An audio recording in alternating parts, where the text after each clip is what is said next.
సరే ఏంటి అమ్మాయి గారు మీరు అయిన దానికి కాని దానికి బాధపడుతున్నారు? అవును రంగ, డబ్బునంత కాలం నాకు బాధ తప్పదు. పెద్ద చిక్కే. ప్రపంచం అంతా డబ్బు కావాలో అని బాధపడతా ఉంటే మీరు వద్దు అని బాధపడుతున్నారు. ఎవ్వరికీ అర్థం కాని బాధ నాది. నాకు అర్థమైందండి. అమ్మాయి గారు ఆ డబ్బు ఉండడమే కదా మీకు వచ్చిన బాధ. అవును, దాన్ని లాగేద్దాం. ఆ అమెరికా అని డబ్బు ఎట్టుకెళ్ళిపోమని రాసేద్దాం. ఇప్పుడు అది జరిగే పని కాదు రంగ. ఆయన వస్తే ఈ సమస్య ఉండేది కాదు. ఒకవేళ వచ్చాడే అనుకోండి, ఎలా వస్తాడు? రాకపోతే అమెరికా ఇలాగా నేను వస్తాను. ఏ ఇవాళ ఆయన్ని ఎరగడు నన్ను ఎరగడుగా. మంచి సూటు పూటు వేసుకుని దొరబాబులాగా వచ్చి కమాన్ నా డబ్బు కక్క అంటాను. 10 లక్షలు ముక్కు మీద గుద్ది మరీ పుచ్చుకుంటాను. అప్పుడు మీ దగ్గరికి ఎవరూ రారుగా. ఏంటమ్మాయి గారు అట్ట చూస్తున్నారు? నువ్వు నిజంగా అలా చేయగలవా? మీ సంతోషం కోసం ఏం చేయమన్నా చేస్తాను. ఆ దివాన్ని నిద్రించగలవా? నా సంగతి మీకు తెలియదు అమ్మాయి గారు. అసలే డోంట్ కేర్ మాస్టర్ని. ఇంతెందుకు మీరు నాకు ఇంగ్లీష్ నేర్పండి. ఆ దొరల పట్లన్నీ నేర్చుకుని ఆడు ఇంతకాలం మిమ్మల్ని ఏడిపించినందుకు 30 తిప్పలు పెట్టి 3 చెరువులు నీళ్లు తాగేసిపోతున్నా అనకండి.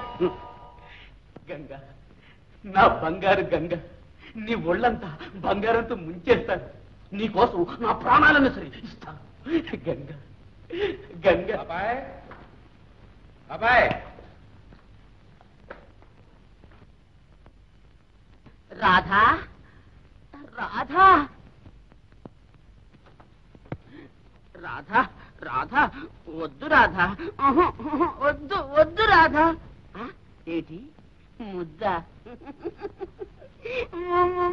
ముద్దంటే మోసే. ఇప్పుడు నాకు ఆ ఉద్దేశం లేదే. రాధా, నీ బాధ నాకు తెలుసు, నా బాధ నీకు తెలుసు. కానీ కానీ అబ్బాయి ఎవరు?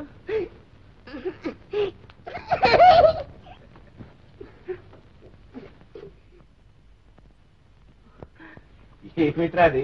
పోనన్నా, నాకు సిగ్గేస్తుంటాను. ఆ సిగ్గెందుకు లేని అంతా విన్నాను కానీ విన్నావా? అయితే రాధా నువ్వు చెప్పను, నేను చెప్పను. నైనా రేపటి నుంచి నేను రాజుతో మాట్లాడను. ఏనైనా ఎందుకలా? ఎందుకు? నిన్న సాయంకాలం మేము బాగా ప్రేమించుకుంటుంటే, పాపాయ్ ఇంత నువ్వు నన్ను బాగా ప్రేమిస్తున్నావే, నాకేదైనా ఒక ప్రేమ కానుక ఇవ్వవు అంది.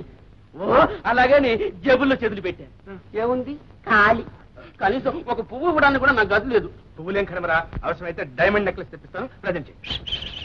నాన్న నిజం ఒట్టు? నిజం. నేను నమ్మను. గిల్లు పిచ్చి సన్నా.